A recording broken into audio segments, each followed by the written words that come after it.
Bueno, con relación a las extremidades, vamos a mencionar que estas corresponden al esqueleto apendicular. Todos los huesos que corresponden al miembro superior más la cintura escapular y los huesos del miembro inferior más la cintura pélvica forman parte de este esqueleto.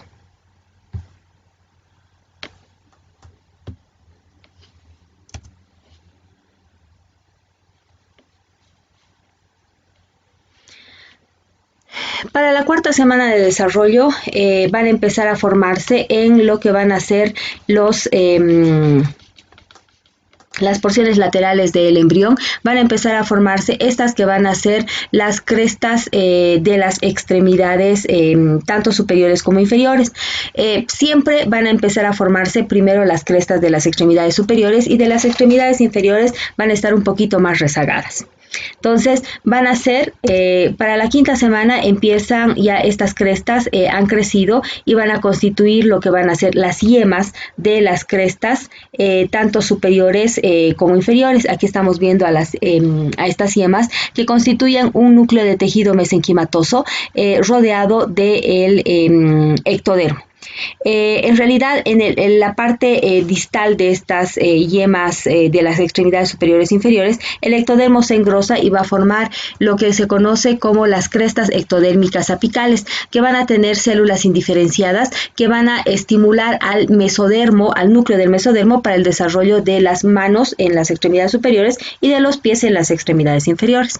El desarrollo de las extremidades siempre va a producirse de la porción proximal hacia la porción distal, de tal forma que los huesos que van a formar las extremidades tanto superiores e inferiores, primero se van a formar los huesitos de la porción proximal y luego las de la porción distal. En el miembro superior estaríamos hablando primero del húmero, después recién se van a formar el radio y el cúbito, y finalmente los huesos de las manos.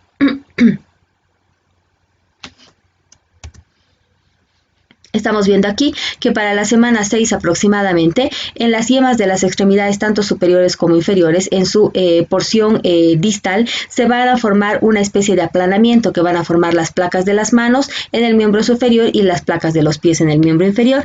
Se nota que las placas de las manos están separadas de la porción proximal de las yemas de las extremidades superiores por una constricción perimetral. Más adelante se forma otra constricción en la porción proximal para separar el miembro superior en sus tres porciones. Vamos a ver que las extremidades, las placas de las manos y de los pies van a depender su crecimiento de tres aspectos. Uno, de la elongación continua, es decir, que los huesos que van a formar los dedos, las falanges, en realidad van a crecer, se van a alargar, eso quiere decir elongación. Estos van a estar formados por los rayos digitales, que van a ser los huesitos que van a formar primero moldes de cartílago y después las falanges.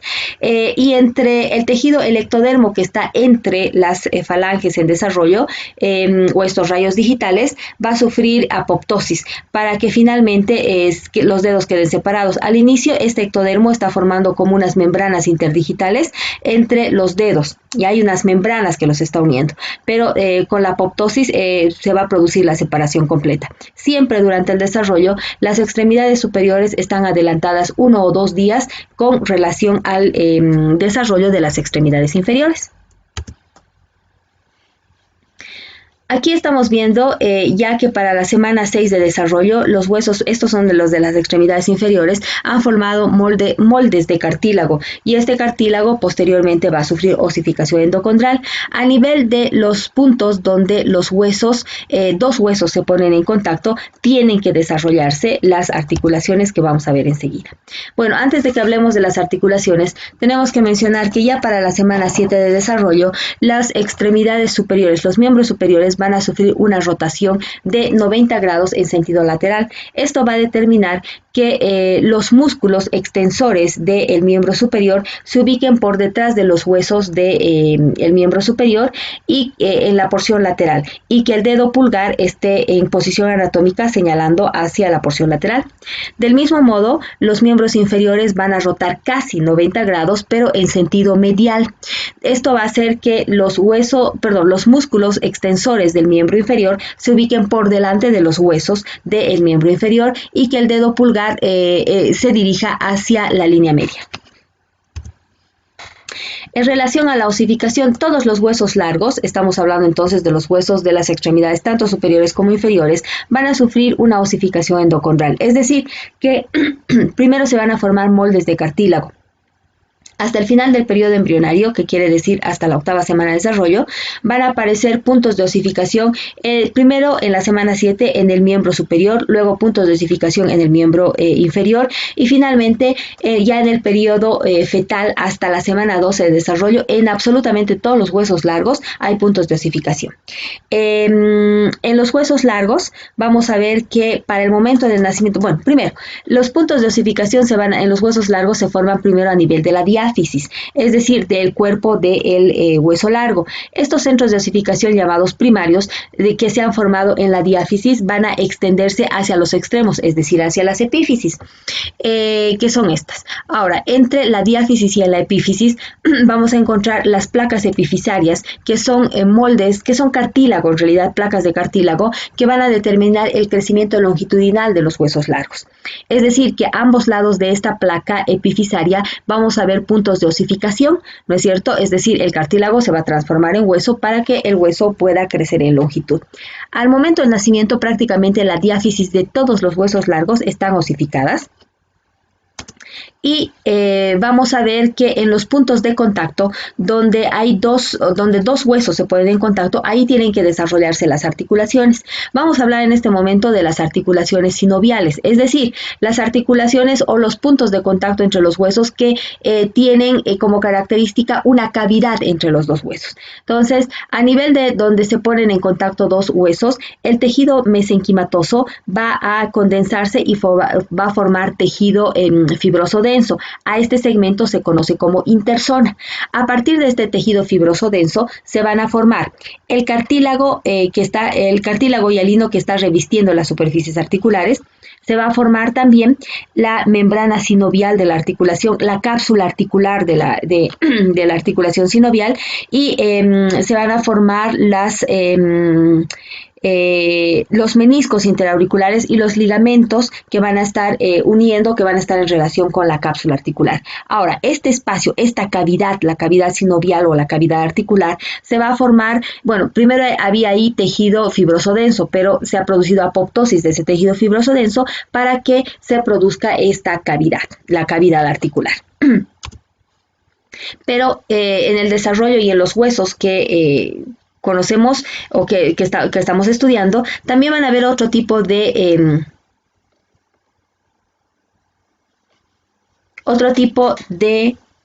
miércoles.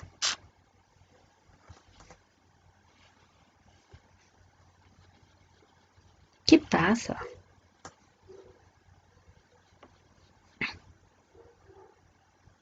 Van a existir entonces otro tipo de articulaciones, que son las articulaciones fibrosas.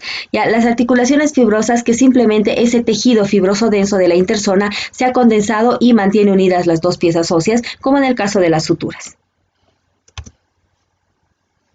En relación a los músculos de las extremidades, en realidad sistema muscular vamos a ver en el siguiente tema, pero en relación a los músculos de las extremidades vale la pena mencionar que los somitas tienen una porción formadora de músculo que se denomina miotoma. Entonces, la porción ventrolateral de los somitas que constituyen o que se relacionan con la formación de los miembros tanto superiores como inferiores, van a extenderse, van a formar prolongaciones que van a formar estos músculos, tanto los flexores como los músculos extensores de los miembros superiores e inferiores. Ahora, Miren, aquí tenemos los segmentos de los somitas que van a estar relacionados con con el miembro superior. Tenemos los 5 segmentos cervicales inferiores y los 2 lumbares superiores. Entonces, la porción del miotoma de esos somitas van a producir extensiones en estas que son las yemas de las extremidades superiores para formar los músculos flexores y extensores de del miembro superior. Para el miembro inferior, los segmentos de los somitas que van a constituir o se van a relacionar con la formación de los miembros superiores son el 4º segmento lumbar y los 2 sacros superiores. Entonces, también el miotoma de estos somitas van a extenderse sobre lo que van a ser los miembros inferiores para formar músculos extensores y flexores de a este nivel. Bueno, en cuanto a la inervación, tenemos que mencionar que aquí estamos viendo una partecita de la columna vertebral y aquí adentro estamos viendo la médula espinal y estamos viendo cómo los nervios espinales salen por los agujeros vertebrales y se están uniendo y van a formar 2 ramas, una rama dorsal primaria que va a ir hacia la región dorsal, que va a inervar los músculos de la región dorsal de la espalda en realidad, y una rama ventral primaria que va a emitir ramas para los músculos intercostales y fíjense, estas son las yemas de las extremidades superiores. Aquí están los huesos de las extremidades superiores y estos son los músculos flexores y extensores. Es decir, que de la rama primaria ventral van a dar origen para inervar a los músculos flexores y extensores. Esta inervación corresponde a la inervación motora de los músculos de los miembros tanto superiores como inferiores. Pero también van a tener una inervación sensitiva. ¿De dónde va a venir esta inervación sensitiva? Los somitas, que también tienen una porción formadora de piel, es decir, la dermis de la piel, cuando se relacionen con la formación o se extiendan, emitan prolongaciones para la formación de los músculos de las extremidades, tanto superiores como inferiores, van a emitir o van a viajar junto con sus dermatomas. Entonces, eso nos va a dar la inervación sensitiva. En relación a las anomalías del desarrollo de los miembros superiores e inferiores dice que se van a presentar 6 cada 10.000 casos. De estos, los más frecuentes van a ser los de los miembros superiores en relación a los inferiores. Cuando se produce la ausencia completa de un miembro superior, estamos hablando de las amelias, ¿ya? Y cuando tenemos ausencia parcial de los miembros, estamos hablando de las meromelias. Aquí estamos viendo una focomelia, es un ejemplo de meromelia, donde los huesos de los huesos largos de las extremidades son los que van a estar ausentes, pero fíjense, los huesos de la mano están formados, es una focomelia, es decir, una ausencia parcial del miembro superior en este caso. Con relación a las micromelias, tenemos aquí que los miembros tanto superiores como inferiores tienen todas sus porciones y todos sus huesos, simplemente que en este caso son extremadamente pequeños. Estamos hablando de una micromelia. Con relación a las alteraciones de los dedos, del desarrollo de los dedos, vamos a tener la braquiodactilia, que son los dedos extremadamente cortos, que normalmente falta una falange. Tenemos luego la sindactilia, que fíjense, en este caso 2 o más deditos han quedado fusionados, es decir, las membranas interdigitales que estaban formados por ectodermo, en realidad no han sufrido apoptosis y han quedado fusionados los dedos. Cuando hablamos de la polidactilia, estamos hablando, fíjense, aquí hay 6 deditos, más de 5 dedos en las manos o en los pies. Este caso, que es el pie hendido, también hay mano hendida por si acaso, pero en este caso en particular, miren, el tercer metacarpiano y la tercera falange está ausente y eso hace que el dedo pulgar y el índice se hayan fusionado y el cuarto y el quinto dedo también se hayan fusionado, formando esa hendidura que estamos apreciando y que está formando unos dedos a manera de pinza prácticamente. Con relación a la osteogénesis imperfecta, esta es una alteración donde hay una mutación en el gen COL1A1 y el COL1A2 que va a determinar que hay alteración en la formación y la producción de colágeno tipo 1, que es importante para la formación de la matriz que tiene que calcificarse para que le dé la dureza necesaria o característica de las piezas óseas. Pero como en este caso no hay suficiente colágeno, entonces hay una hipomineralización de los huesos y por lo tanto los huesos son muy susceptibles a fracturas. En estos casos pueden haber fracturas que son tan terribles, o sea, tan patológicas que producen la muerte del recién nacido. El caso o en esta otra alteración que es la artrogriposis, que también se denominan fracturas articulares congénitas, contracturas articulares congénitas. En estos casos vamos a ver que hay alteraciones en la formación de las articulaciones. Estas se van a estar afectadas, van a ser siempre secundarias a alteraciones neurológicas. Uno de los ejemplos característicos es el pie equino varoaducto. ¿Qué quiere decir? Que los miembros inferiores están sumamente curvados hacia la porción media, que impiden evidentemente que el paciente pueda ponerse de pie y caminar. Luego tenemos estas otras alteraciones donde tenemos el síndrome de Bayer-Gerold. En este caso, fíjense, tenemos la ausencia, por ejemplo, de ha habido amputación, fíjense, de la parte distal de los dedos. ¿Qué ha ocurrido? Puede producirse por una brida amniótica. ¿Qué quiere decir? Que la membrana del amnio se ha desgarrado y probablemente se ha enrollado alrededor de la porción distal del dedo, en este caso, y ha producido su amputación. No se conoce muy bien cuál es el mecanismo, pero se supone que es este que le acabo de mencionar. Luego está los defectos transversos de las extremidades. ¿Qué ha ocurrido en este caso? Como están viendo, la parte proximal del miembro está conservada, pero la parte distal se ha amputado, y es porque en estos casos puede haber una trombosis o una constricción vascular que ha evitado durante la vida embrionaria inicial, ¿no es cierto?, o temprana, el desarrollo de los tejidos en la porción distal y simplemente no se han formado. Una de las alteraciones más importantes cuando hablamos de alteraciones de los miembros inferiores es la displasia del desarrollo de la cadera, donde vamos a tener alteraciones en el desarrollo del acetábulo y de la cabeza del fémur. Estas dos son estructuras articulares que deberían coincidir perfectamente una con otra. Sin embargo, en este caso no es así, y esto se produce ya desde el nacimiento. Entonces, ya más adelante es que se va a producir la luxación, ¿no es cierto?, de esta articulación, debido a que una de dos, o el acetábulo es muy pequeño y la cabeza del fémur, siendo normal, resulta ser muy grande, o al revés, la cabeza del fémur es demasiado pequeña y el acetábulo, siendo de tamaño normal, resulta ser demasiado grande. Entonces, no coinciden perfectamente las dos superficies articulares y obviamente se va a desplazar.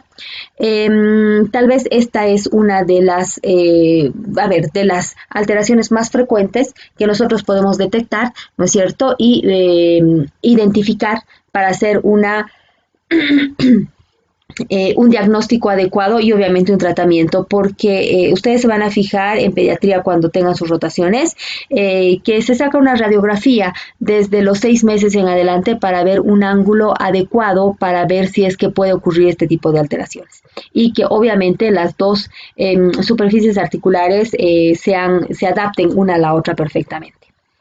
Bueno, entonces con esta bibliografía y esta última imagen damos por concluida lo que es extremidades. Muchísimas gracias.